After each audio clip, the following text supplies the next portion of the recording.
എന്ത് അടിമത്തം രാഷ്ട്രീയത്തിന്റെ പേരിലുണ്ടെങ്കിലും,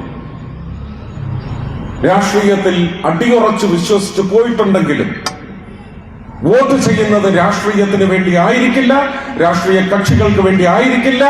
ഈ മണ്ണിന് വേണ്ടി, ഞാൻ എന്റെ മണ്ണിന് വേണ്ടി വോട്ട് ചെയ്യുമെന്ന് നിശ്ചയിച്ചാൽ പാലക്കാട് ശോഭ MLA എന്ന് ബോർഡ് വയ്ക്കും.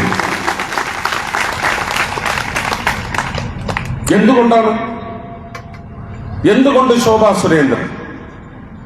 എന്തെല്ലാം കൊണ്ട് ശോഭാ സുരേന്ദ്രൻ? ഞാൻ നേരത്തെ പറഞ്ഞു വെച്ചത് മറന്നിട്ടല്ല.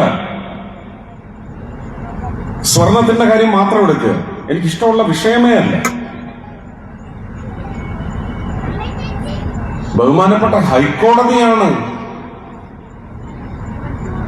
ഗവൺമെന്റ് അതിന് കണ്ടുപിടിച്ച മാർഗമാണ് SIT. ആ SIT ഏതൊക്കെ വഴിക്ക് പോയെന്ന് കണ്ടല്ലോ അല്ലേ? ബഹുമാനപ്പെട്ട ഹൈക്കോടതി താക്കീത് കൊടുത്തതും കണ്ടല്ലോ അല്ലേ? ഇവര് ചീട്ട് കളിക്കിരിക്കുകയാണ് നിയമസഭയ്ക്കകത്ത്. ജോക്കറും കിങ്ങും ജാക്കിയും. ആ ജാക്കി നമുക്കിട്ടാ വെക്കുന്നത്. പിന്നെ ആസം. ഇതിട്ട് കളിക്കുക. കടകംപള്ളി എന്ന് പറഞ്ഞൊരു ഫോട്ടോ അവരിങ്ങോട്ടിടും, അപ്പൊ തന്നെ അവർ അങ്ങോട്ട് സോണിയാഗാന്ധി എന്ന് പറഞ്ഞൊരു ഫോട്ടോ ഇടും. അപ്പൊ അവര് തിരിച്ച് വാസവൻ മന്ത്രി എന്ന് പറഞ്ഞിടും, വീണ വിജയൻ എന്ന് പറഞ്ഞ് പടവിടും. അവര് തിരിച്ച് പിങ്കി മോൾ എന്ന് പറഞ്ഞിടും, രാഹുൽ ഗാന്ധി എന്ന് പറഞ്ഞിടും. ഇങ്ങനെ ചീട്ടിട്ട് കളിക്കുന്നിടത്ത് കഴിഞ്ഞ 5 വർഷം ശോഭാ സുരേന്ദ്രൻ ഉണ്ടായിരുന്നെങ്കിൽ, കഴിഞ്ഞ 1.5 വർഷം ശോഭാ സുരേന്ദ്രനോ ഉണ്ടായിരുന്നെങ്കിൽ, ഞാൻ വ്യക്തമായിട്ടാണ് വ്യക്തികളുടെ പേര് പറയുന്നത്. നിങ്ങളിങ്ങനെ ചീട്ടിട്ട് കളിക്കാതെ മിസ്റ്റർ ചീഫ് മിനിസ്റ്റർ മര്യാദയ്ക്ക് അടിച്ചുകൊണ്ട് പോയ സ്വർണ്ണം ഇവിടെ കൊണ്ടുവന്ന് വെക്കടോ എന്ന് പറയണമായിരുന്നെങ്കിൽ ശോഭ വേണമായിരുന്നു. ഇനിയും അതിനുള്ള അവസ്ഥകൾ ഉണ്ടാവാതിരിക്കട്ടെ എന്ന് നമുക്ക് പ്രാർത്ഥിക്കാം.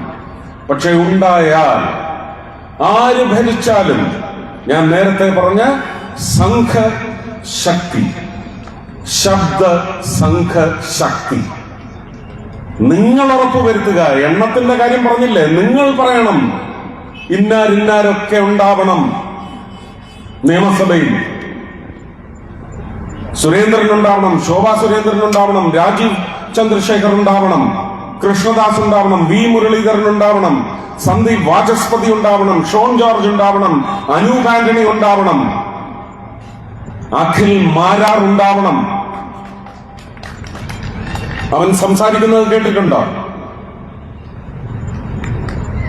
ചെറുപ്പക്കാരുടെ കൂട്ടത്തിൽ എനിക്ക് ഏറ്റവും പ്രതീക്ഷയുള്ള ഒരു രാഷ്ട്രീയത്തിലെ ബാലനാണവൻ. പക്ഷെ ആർക്കെങ്കിലും അവന് കാര്യങ്ങൾ സംസാരിക്കുന്നിടത്ത് നേരിടാൻ പറ്റുമെന്ന് എനിക്ക് തോന്നുന്നില്ല. അങ്ങനെയുള്ളവർ വരണം നിയമസഭയിൽ. പത്മ ചേച്ചി, പാരമ്പര്യത്തിന് എന്താ കുറവ്? കേരളത്തിന്റെ യഥാർത്ഥ ആർക്കിടെക്ട് ആരാണെന്ന് ചോദിച്ചാൽ കോൺഗ്രസ് ഭരിച്ച കാലത്ത് ശ്രീ കരുണാകരൻ. അതിനപ്പുറം ഇപ്പുറം ഒന്നുമില്ല. ജനഹിത ഭരണം കാഴ്ചവെച്ച സഖാവ് അച്യുതമേനോൻ,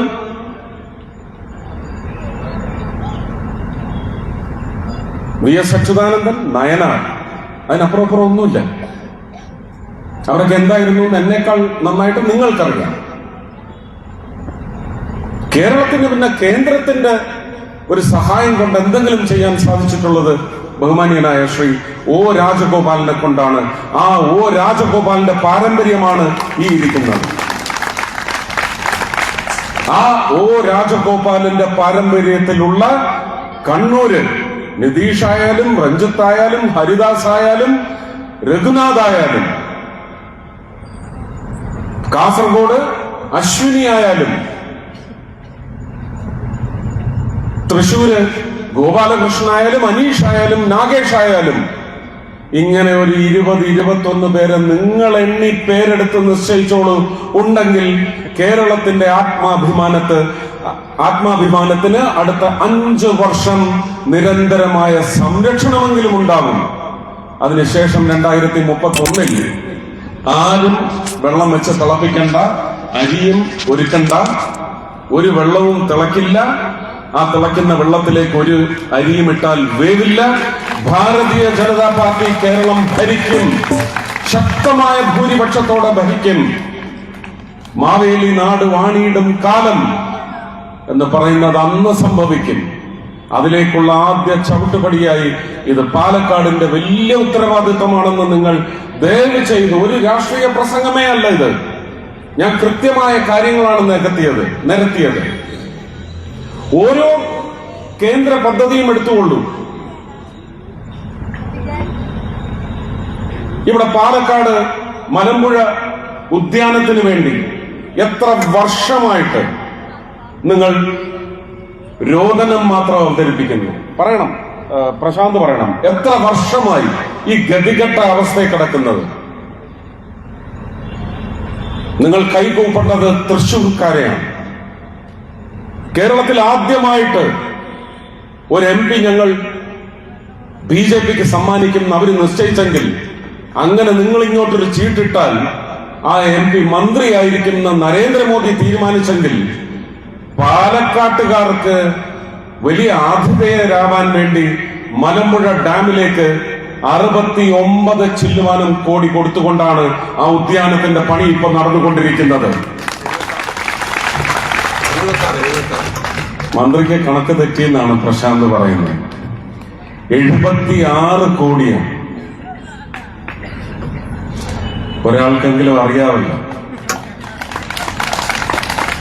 നിങ്ങളിൽ എത്ര പേർക്കറിയാം? ഇതുപോലെ തന്നെയാണ് തൃശ്ശൂരും പദ്ധതികൾ കൊണ്ടുവരുവാൻ ശ്രമിക്കുന്നത്. അതിന്റെ എഴുത്തുകുത്ത് ഇവിടുത്തെ ചീഫ് സെക്രട്ടറി ആയിട്ട് നടത്തിയതൊക്കെ എല്ലാ തെളിവുകളും ഉണ്ട്. റവന്യൂ മന്ത്രി രാജനുമായിട്ട് എത്ര അപേക്ഷയാണെന്നറിയാം വാക്കാൽ അദ്ദേഹത്തിന്റെ മുമ്പിൽ വെച്ചിട്ടുള്ളത്. അതിനെ സംബന്ധിച്ച് തൃശ്ശൂരിലെ ചേംബർ ഓഫ് കോമേഴ്സിന് അറിയാം. ചേംബർ ഓഫ് കോമേഴ്സ് മീറ്റിംഗിന് വിളിച്ചു. ഞങ്ങൾക്ക് രാജൻ മന്ത്രിയെയും സുരേഷ് ഗോപി മന്ത്രിയെയും ഒത്തിരുത്തി സംസാരിക്കണം. രാജൻ ഇന്ന് വരെ തയ്യാറായിട്ടില്ല. ഇലക്ഷൻ ഇനിയും ഉണ്ട്, 5 ദിവസം. മന്ത്രി ശ്രീ P. രാജൻ തയ്യാറുണ്ടോ?